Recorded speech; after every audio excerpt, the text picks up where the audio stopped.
بسم الله الرحمن الرحيم. سندخل اليوم في المسألة العاشرة. Dixième mas'ala qui elle est toujours liée au verset qu'on a pris dans le ders précédent, le verset 29 sur Al-Baqarah. لكن مسألة أخرى تتعلق ب آخر الآية par rapport au même verset mais la fin du verset. قال الله تعالى ثم استوى إلى السماء فسواهن سبع سماوات.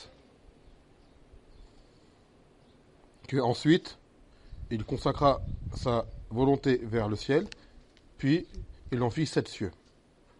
Verset 29. Là c'est une mas'ala lughawiyya qui est liée à la langue arabe également. قال أفرد هنا تعالى لفظ السماء ورد عليه الضمير بصيغة الجمع في قوله فسواهن. Que Allah au début du verset il a dit sama, le ciel, avec le sens, avec le terme singulier, et à la fin il a utilisé le damir qui revient à sama au pluriel en disant sawahunna ay hunna, et hunna c'est le damir muannath jam qui veut dire c'est un féminin en arabe, mais en français les cieux c'est masculin, pour dire il en fit 7 cieux en fait, alors qu'au début il a dit le ciel, ensuite il se consacra sa volonté vers le ciel et les divisa en 7 cieux. Ça serait plus apparent de dire comme ça. Puis les divisa en 7 cieux. قال وللجمع بين الضمير والجمع مفسره المفرد وجهان. Donc là maintenant il y a d'une façon également deux angles par lesquels l'auteur va répondre pour lier entre cette façon de faire, cette usloub. الأول أن المراد بالسماء جنسها الصادق بالسبع سماوات وعليه فال جنسية. Donc il a dit en premier lieu le terme sama, là en arabe, qui est ciel.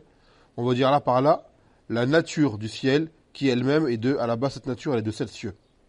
Donc là le el qui est employé, as-sama, c'est el jinsiya, c'est-à-dire el de nature, la nature de la chose, le genre de la chose.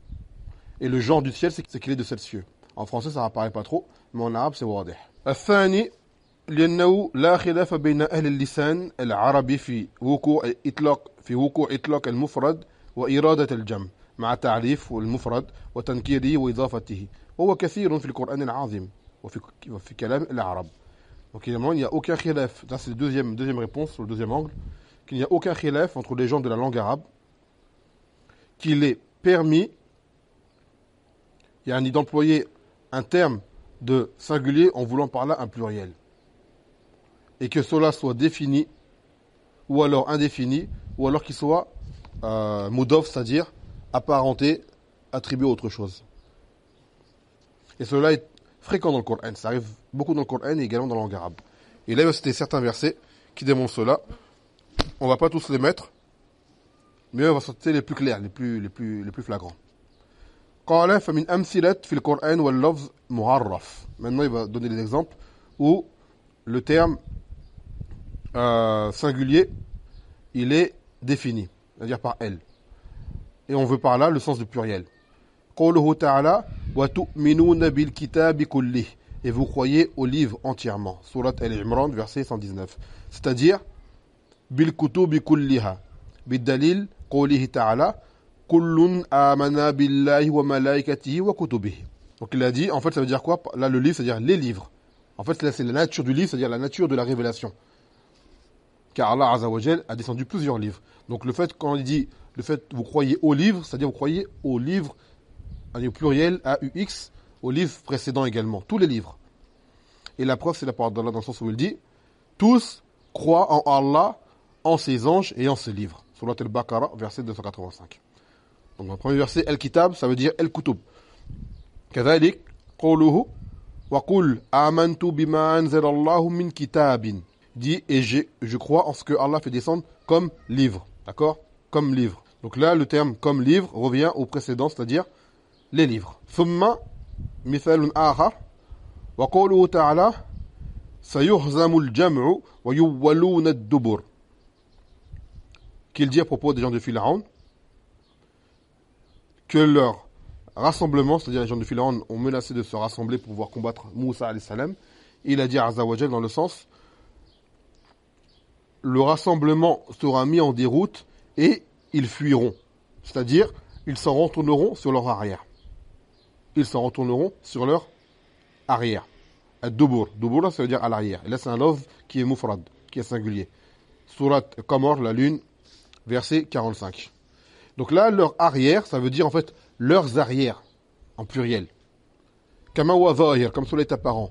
Il a dit ad-dubur, en fait c'est al-adbar. Al-adbar, c'est-à-dire leurs arrières. Et ça, c'est apparent. Wa qawluhu ta'ala, ulaika yujzaun al-ghulfa. Et ceux-là seront rétribués d'une chambre. Surat al-Furqan, le discernement, verset 75. C'est-à-dire al-ghuraf, c'est-à-dire en fait des chambres. Plusieurs chambres. Et c'est quoi la preuve? C'est, par d'Allah dans Allah Azza wa Jal, lahum ghurafun min fawqiha ghurafun mabniyatun. Et ils iront des chambres et par-dessus des chambres construites. Surat Zumar, l'ornement, verset 20. Donc dans le premier verset, c'était al-ghulfa et dans l'autre c'est ghuraf. وكذلك قال الله تعالى وهم في الغرفات آمنون. Et ils seront dans les chambres en sécurité. C'est-à-dire les chambres, ça peut être les pièces, ça peut être... traduction peut être plus vaste que cela. Donc là, il a bien dit في الغرفات آمنون. Il a employé le pluriel. كذلك من هذا الباب قوله تعالى وجاء ربك والملك صفا صفا. Que ton Seigneur viendra ainsi que l'ange rang par rang. Ey el-malaika. En fait, l'ange là, c'est el-malak, qui veut dire quoi en fait par là? C'est el-malaika. Les anges. Déjà, le fait qu'il dit sans fin, c'est-à-dire en rang, des rangs se font avec plusieurs individus, pas un seul. Donc là, forcément, ça ne peut pas être un ange qui vient avec différents rangs. Et d'autre part, quand Allah Ta'ala, هل ينظرون إلا أن تأتيهم الله في ظلال من الغمام والملائكة. Est-ce qu'ils attendent seulement que ne leur vienne Allah dans l'ombre des nuées avec les anges. Avec les anges. Donc les deux versets reviennent à la même chose, que Allah Azza wa Jal va venir Yawm al-Qiyamah avec les anges. Dans le premier verset, c'est singulier. Et deuxième verset, c'est pluriel. Car des fois, des gens pourraient dire, vous faites un ta'wil, et vous reprochez aux gens de ta'wil de faire le ta'wil. C'est-à-dire, on interprète les textes, on les sort de leur apparent pour arriver à un autre ma'na. On dit là, car ce ta'wil-là, là maintenant, actuellement, il est permis, car on a un dalil. Contrairement à ceux qui font le ta'wil pour, par cela, annuler le sifat d'Allah Azza wa Jal et ses noms, ou changer les textes. Ils font le ta'wil sans avoir de preuves. Alors que là, c'est un ta'wil qui est basé sur des adillah, d'autres versets du Coran ou des fois des hadiths. كذلك من هذا الباب قوله تعالى أو الطفل الذين لم يظهروا. Alors là, dans le sens où il dit également l'enfant, après il dit الذين, l'emploi jam, qui n'ont pas encore connu, c'est-à-dire qui n'ont pas encore distingué la beauté de la femme. Donc là, c'est quoi? يعني الأطفال الذين لم يظهروا, c'est-à-dire les enfants en bas âge. Il a dit tifl, le mana, al-atfal. Naam. Et ici, il y a d'autres versets. Donc là, c'est l'exemple avec al-lafz al-mu'arraf.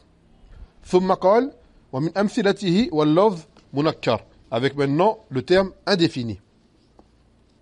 قوله تعالى إن المتقين في جنات ونهر. Certes, les pieux sont dans des jardins et un fleuve. يعني أنهار بدليل قوله تعالى فيها أنهار من ماء غير آسن.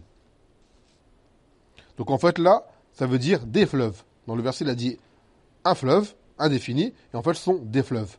Et la preuve, c'est la parole d'Allah dans le sens où il dit qu'il s'y trouve, c'est-à-dire dans le Jannat, des fleuves d'eau qui ne sera jamais malodorante. Donc c'est le même endroit, c'est le Jannah. كذلك قوله تعالى وَجْعَلْنَا لِلْمُتَّقِينَ إِمَامًا. Afwan, les versets précédents, c'est Surat Muhammad, verset 15. Et avant, j'avais oublié de dire Surat Tifl, dans Surat An-Nur, verset 31, par rapport aux enfants, à la roula de la femme. Et Ja'a Rabbuka wal Malaku Saffan Saffa, Surat Al-Fajr, verset 22. Et la réponse se trouve dans Surat Al-Baqarah, verset 210. J'oublie des fois de citer les versets. Faqal وَجْعَلْنَا لِلْمُتَّقِينَ إِمَامًا. Et fait de nous, pour les pieux, un guide. Regardez bien, fait de nous, pour les pieux, un guide. Verset 74 Al-Furqan. Yani a'imma. A'imma, en fait, fait de nous des guides. D'accord? Le sens de un guide, c'est des guides. Kafi qawlillah azza wa jal kadhalik, thumma yukhrijukum tifla. Puis, il vous sortira, yani, en bébé, c'est-à-dire du ventre de vos mères. Surat al-Hajj, verset 5. Yani atfalan, c'est-à-dire en pluriel, en enfant en bas âge, en bébé, c'est-à-dire avec un S en français. Pourquoi? Car il dit thumma yukhrijukum, ay antum, vous. On ne peut tous être un seul bébé. Donc forcément, ce sera plusieurs. Thumma qal wa min amthilat al-lafz wal-lafz mudaf. Maintenant, exemple où le lafz il est mudaf, c'est-à-dire l'appartenance à autre chose. Le mudaf, c'est le fait de faire appartenir une chose à autre chose. Qawluhu ta'ala inna ha'ula'i dhayfi. Ceux-là sont, regardez bien, ceux-là sont mon invité. Verset Surat al-Hijr, verset 68. Donc là, il a dit inna ha'ula dhayfi. En fait, c'est adyafi, mes invités. Pour preuve, au début, il a dit inna ha'ula ismi shara li al-jam. Et après vient dhayfi. Donc c'est adyafi, mes invités. Wa qawlu ta'ala falyahdhar alladhina yukhalifun an amrihi, que prennent garde ceux qui s'opposent à son ordre. Surat An-Nur, verset 63. Et en fait, ay awamiri, c'est-à-dire ses ordres. Car le Nabi sallallahu alayhi wa sallam, ce n'est pas le fait seulement de... C'est en fait, quand on dit son ordre, le Nabi sallallahu alayhi wa sallam est venu avec plusieurs ordres, plein d'ordres. Donc c'est tous en fait qui sont concernés.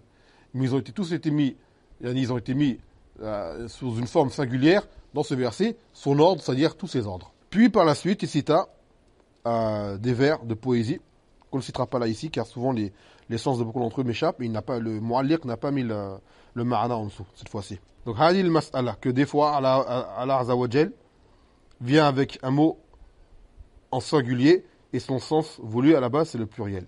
Avec des adillah tirés du Coran eux-mêmes, et du sens apparent.